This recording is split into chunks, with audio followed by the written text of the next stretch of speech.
Bonjour, vous êtes sur RCF Méditerranée pour l'émission Témoin d'aujourd'hui. Aujourd'hui, nous avons la joie de recevoir Walid. Walid, puissance 1000, je ne décolle pas de mon lit. Grâce à Jésus, il est témoin oculaire du Christ vivant dans sa vie. Eh bien, il a fait des merveilles. Bonjour Walid. Bonjour Nadia. Bien, très heureux de vous recevoir dans nos studios ici, à Toulon. Merci. Et on aimerait vous connaître un peu plus et voir ce feu qui vous anime, puisqu'en préparant l'émission avant, on a vu que vous étiez enflammé de l'amour de Jésus. Amen. Alors bonjour, je vais me présenter. Bonjour les auditeurs qui nous écoutaient. Je suis Walid Zoua, je suis franco-algérien, d'un père algérien, d'une mère française. Et je suis né en 1982 en Alsace, dans la petite commune d'Alkirch, près de Mulhouse. Et j'aimerais vous partager un petit peu ma vie. Alors, en grandissant, nous avons la grâce ici d'être en France, d'être en Europe, de connaître différentes cultures, d'entendre, Oui. de connaître aussi différentes religions. Cette liberté Voilà, cette qui liberté. nous permet justement de... Et alors que je grandissais, alors que je suis arrivé vers 16-17 ans, je me suis vraiment... J'ai cru que la vérité était l'islam. Dans tout ce qu'on me présentait, de ce que les gens me parlaient, les paroles les plus plausibles que je croyais que c'était la vérité, je croyais que c'était l'islam. Et je me suis lancé dans cette religion de l'islam qui était la religion de mes ancêtres. Et Vous vous êtes lancé et enfermé en même temps. voilà, je me suis lancé et enfermé. Et j'ai commencé à pratiquer la prière, à aller à la mosquée, à faire toutes les choses que je devais faire en tant que musulman. Étiez-vous un petit peu influencé par vos amis ? L'influence, oui, il y avait une grande influence parce que on va dire que c'est une religion aujourd'hui qui influence beaucoup de jeunes dans les quartiers, dans différents endroits. Et beaucoup de jeunes même prennent l'islam comme référence pour avoir une identité, pour pouvoir être connus, pour pouvoir sortir même des fois de la misère. Pourquoi ? Parce que c'est un petit peu comme ça que c'est présenté vis-à-vis de la jeunesse. Oui. Et alors que j'ai commencé à m'y impliquer fortement. D'une manière agressive ? De manière aussi agressive, oui. Ah oui. Et jusqu'à l'âge de 19 ans. Et à l'âge de 19 ans, quelque chose m'arrive. J'ai eu des problèmes avec ce qu'on appelle le sihr en arabe, la sorcellerie. Et j'ai commencé à avoir des problèmes avec les esprits, avec les esprits méchants, dans lequel j'ai commencé à avoir des problèmes jusqu'à qu'on m'a amené chez des talebs, chez des exorciseurs. En fait, on appelle ça des marabouts. Voilà, des marabouts, D'accord. pour essayer de m'exorciser. Et quand ils ont essayé certaines choses, ils ont réussi. Mais à partir de ce moment-là, quand je suis allé voir ces marabouts, j'ai été démonisé encore plus. Encore beaucoup plus agressif. Voilà. Ça veut dire que j'ai commencé à avoir un esprit de mort sur moi, Oui. à marcher dans la rue, à avoir soif de sang. Je voyais les têtes coupées. J'avais une haine terrible que personne ne pouvait m'enlever. Je commençais à faire des bagarres terribles partout où j'allais. J'avais une violence en moi Ça a duré combien de temps ? de 19 ans jusqu'à mes 21 ans. D'accord, quand même. Voilà. Et un jour, il y a eu un beau jour quand même. Voilà, il y a eu un beau jour. Il n'y a pas eu que une période noire, mais... Non, il y a eu un beau jour et ce beau jour, c'est arrivé en 2004. Magnifique. En mars 2004. Oui. On m'a invité à venir à un rassemblement évangélique sur Mulhouse, alors que je connaissais déjà un petit peu les rassemblements évangéliques, mais je n'avais jamais fait l'expérience de qui était le Christ. Et Vous en aviez entendu parler par votre maman qui était française ou pas ? Oui, j'en ai entendu parler, j'ai entendu parler par des gens, j'ai entendu parler par beaucoup de personnes, mais personnellement, ce n'était pas un message qui m'attirait. En 2004, justement, quand on m'a invité à cette réunion, j'ai participé à la réunion, j'ai écouté le message de l'évangile. Et on vous a donné une Bible. Voilà. Et la personne qui est venue, qui m'a amené, m'a donné une Bible. Et j'ai pris cette Bible. Est-ce qu'on peut comparer la Bible et le Coran ? Qu'est-ce que c'est ? Non, c'est pas comparable. Pas comparable, C'est hein ? pas comparable. Ça n'a rien à voir de comparable. Déjà, la Bible est beaucoup plus grosse. Oui. Et beaucoup plus complète. On ne peut pas comparer. Parce que dans le Coran, il part un petit peu de partout. Il va vous expliquer une histoire d'Abraham, il va vous expliquer une histoire de Moïse. Mais la Bible, ce qui est bien, c'est que vraiment tout est répertorié. Tout et est structuré. Tout est structuré et tout se suit. Mais quand même, j'ai pris cette Bible, je suis rentré chez moi, j'avais un appartement à Mulhouse. Et quand je suis rentré chez moi, j'ai posé cette Bible à côté de mon lit. Et pendant 3-4 jours, je regarde cette Bible. Et moi, je rigole quand je vois cette Bible. Je dis, ces chrétiens, c'est des malades. Je dis, moi, j'aime pas lire. Eux, ils s'amusent à lire ce gros livre. Ils doivent mettre au moins 10 ans pour le lire.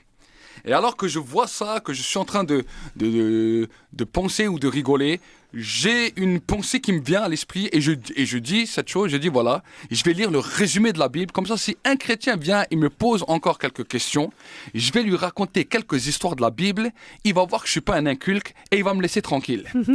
Mais dans la Bible, il n'y a pas de résumé. Alors j'ai ouvert la première page, j'avais écrit la Sainte Bible, je tourne la deuxième page. Cette page aujourd'hui, alors que je vous parle, cette page elle est blanche, il n'y a rien qui est écrit. Mais le jour où je l'avais ouvert, il y avait quelque chose d'écrit dessus.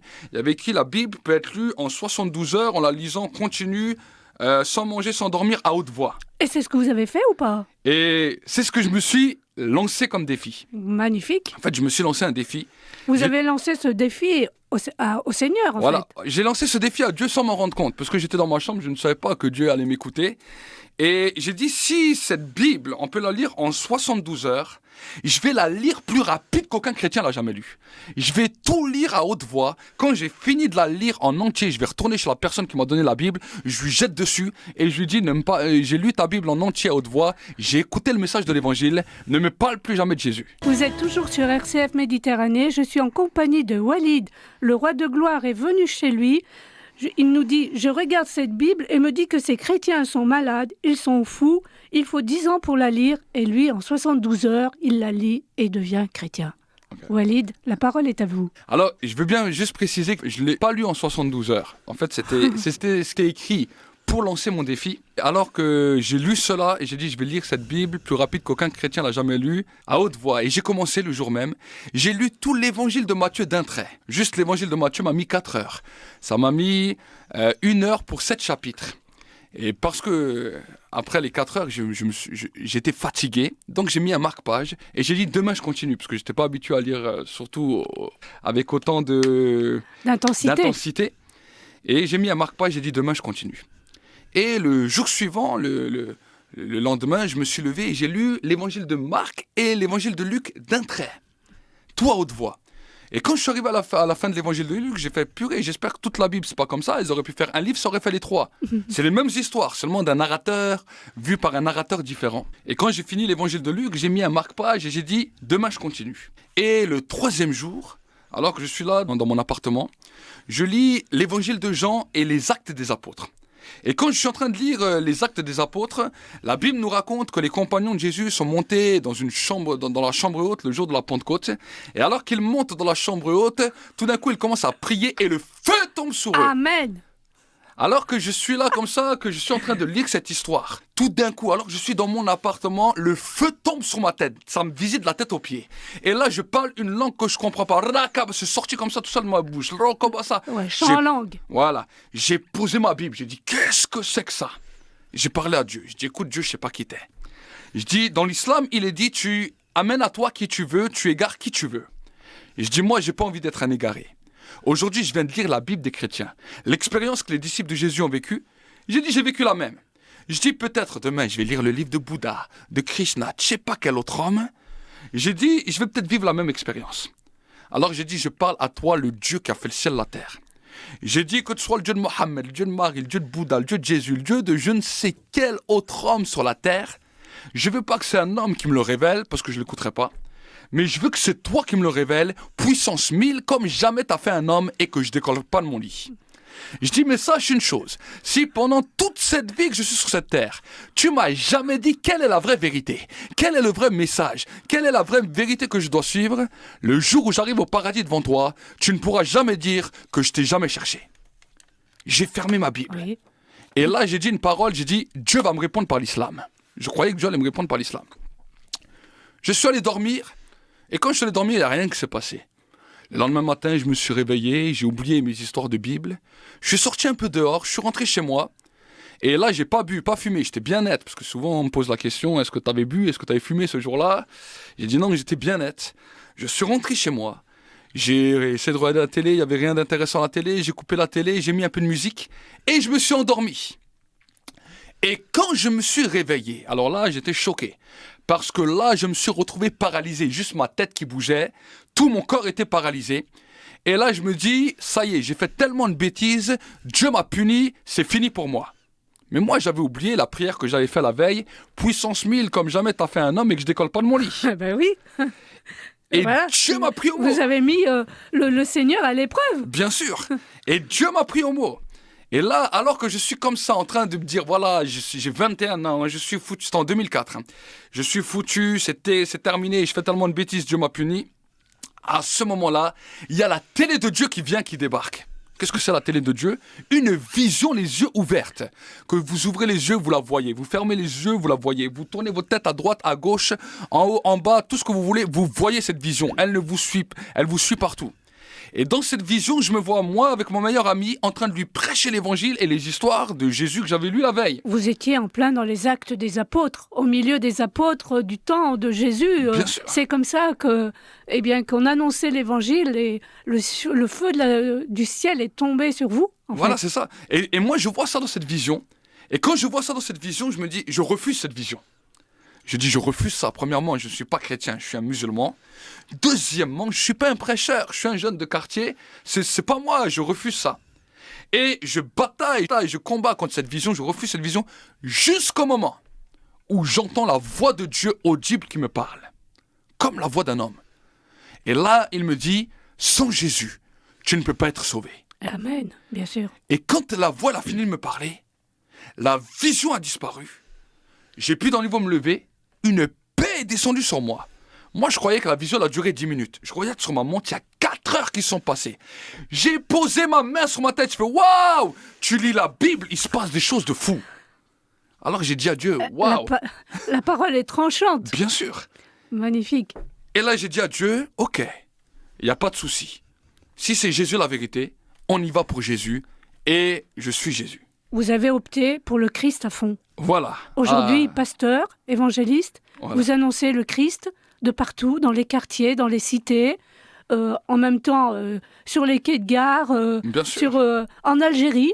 Je suis aussi en Algérie, prêché en Algérie, oui. Magnifique. En Colombie. Dieu a changé votre vie. Bien sûr. Et votre famille dans tout ça, qu'est-ce qu'elle a dit? Ben, vous savez, nul n'est prophète dans sa famille, parmi les siens. Et alors, avec certains, c'est passé, avec d'autres, moins. Après, c'est libre à chacun. Voilà, on fait une deuxième pause musicale, Walid, si vous le voulez bien. Et on revient tout de suite à vous. Restez avec nous sur RCF. Nous sommes toujours en compagnie de Walid sur RCF Méditerranée, témoin d'aujourd'hui.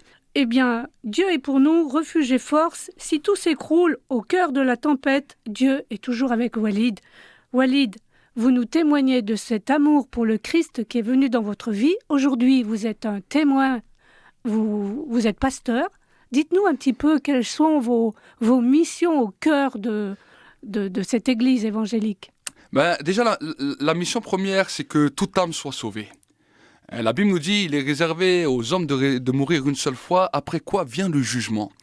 Et chaque personne, peu importe son origine, peu importe d'où il vient, doit savoir que le jour où nous quittons cette terre, nous devons savoir où nous allons. Tant que nous ne savons pas où nous allons, il y a un grand point d'interrogation. La Bible nous dira la chose suivante, dans les livres de Proverbes, que Dieu a mis une part de sa grâce dans chaque être humain. Et que c'est à cause de cette grâce que l'homme est en recherche de savoir ce qui va se passer le jour de l'éternité. Et tant que nous n'avons pas l'assurance où nous allons, nous aurons toujours ce point d'interrogation. Aujourd'hui, vous savez, quand nous regardons notre société, nous voyons que les hommes cherchent à remplir ce vide. Ils cherchent à remplir ce vide avec l'argent, avec les plaisirs, avec les femmes, avec les hommes, avec toute la technologie, mais malgré cela, nous voyons que les hommes n'arrivent pas à remplir ce vide, parce que nous voyons que malgré que nous sommes dans une société civilisée, nous voyons que les hommes prennent des antidépresseurs, les hommes sont sous des pressions terribles, certains se suicident. C'est terrible quand nous voyons cela. Et le but de l'évangile, c'est d'apporter une bonne nouvelle dans ce monde qui se meurt. Une bonne nouvelle d'un Jésus qui sauve, d'un Jésus qui libère et d'un Jésus qui guérit, dans lequel l'homme peut rencontrer Dieu comme un ami et comme un père qui peut l'accompagner chaque jour. Et qui nous aime. Et qui nous aime. Et qui nous aime infiniment. C'est ce que nous ne trouvons pas dans l'islam. Bien sûr. C'est un Dieu différent. Bien sûr. Et ce Dieu d'amour, vous avez envie de le propager au-delà de toutes les frontières, puisque vous êtes allé dans d'autres pays annoncer Jésus. Bien sûr. Vous êtes allé, dites-nous, en Algérie, vous êtes allé... Oui, je suis allé, on a fait des missions en Algérie, on a fait des missions en Colombie, on a fait des missions en Allemagne, en France. Et chaque fois, c'est ce même désir de pouvoir annoncer la bonne nouvelle de l'Évangile afin que les hommes puissent naître de nouveau. Et il y a un bon accueil. Les gens ont soif de Dieu. Ah, bien sûr. Voilà. De toute génération, même ici en France, alors que souvent on dit que la France est un pays athée, la France est un pays laïque, les hommes n'aiment pas trop croire en Dieu. Et pourtant, c'est toujours une joie quand nous annonçons l'Évangile, quand nous voyons que les hommes et les femmes commencent à pleurer sur leurs péchés, commencent à pleurer sur leur misère. Ils sont touchés par la puissance du Saint-Esprit. Et ils commencent à accepter Jésus comme Seigneur et Sauveur. Et ça, c'est la plus belle des choses. Ouais, le Dieu de l'alliance, le Dieu d'amour, que les gens, tout homme cherche cet amour. Et comme vous nous le dites, c'est seulement Jésus qui peut nous le donner. Bien sûr. Aucune personne sur la terre. La Bible nous dit, Jésus a dit, « Je suis le chemin, je suis la vérité, je suis la vie.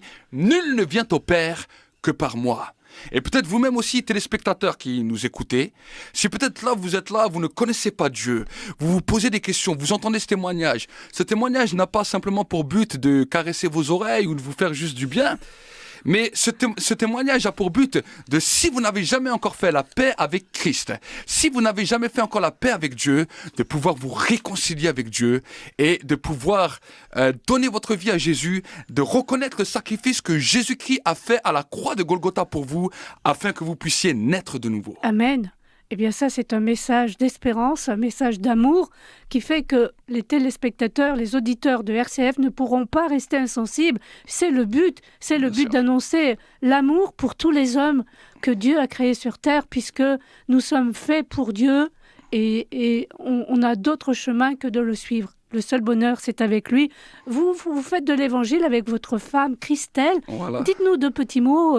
Votre femme est-elle aussi enflammée que vous? Bien sûr. Mon épouse prêche avec moi. Mon épouse me suit partout où je vais avec mes deux petits garçons qui sont plus si petits que ça. Vous faites de la musique aussi? On fait aussi de la musique, on fait de la louange ensemble. Ouais. Et pour nous, c'est toujours un immense honneur, un immense privilège de pouvoir adorer et louer Dieu et partager avec des hommes et des femmes qui veulent adorer Dieu, louer Dieu pour pouvoir ensemble le célébrer et voir sa gloire. Et l'honorer. Et l'honorer.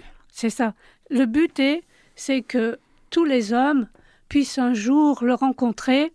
Eh bien, c'est à travers des témoignages comme le vôtre, qui est quand même très fort, et qui fait que nous avons besoin d'entendre des personnes comme vous, parce que les gens ont besoin de vérité. Il est la vérité. Amen. Il est le chemin, la vérité. Et la vie. Et la vie. Donc, en dehors de lui, pas de salut. Il n'y a pas de salut. Merci.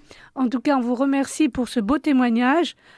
Bonne mission. Okay. Bonne mission à travers la France et l'Europe et au-delà de toutes les frontières.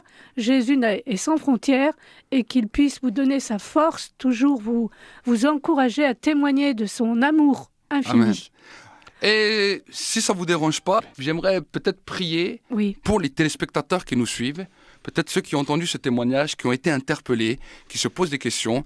Alors là où vous êtes, vous pouvez fermer vos yeux si vous êtes dans votre voiture, gardez-les ouverts s'il vous plaît. Oui, vaut mieux. N'allez pas nous faire un accident à cause du Christ. On vous veut au ciel, mais pas maintenant. Vas-y. Alors, nous allons prier ensemble. Et peut-être si tu n'as jamais fait la paix avec Dieu, tu peux dire cette prière avec moi et tu vas dire « Père de gloire, Père de gloire, aujourd'hui je viens devant toi, tel que je suis. Et j'ai entendu ta parole, j'ai entendu le message de l'Évangile. Et je crois dans mon cœur et je confesse de ma bouche que Jésus-Christ est mort et qu'il est ressuscité pour moi.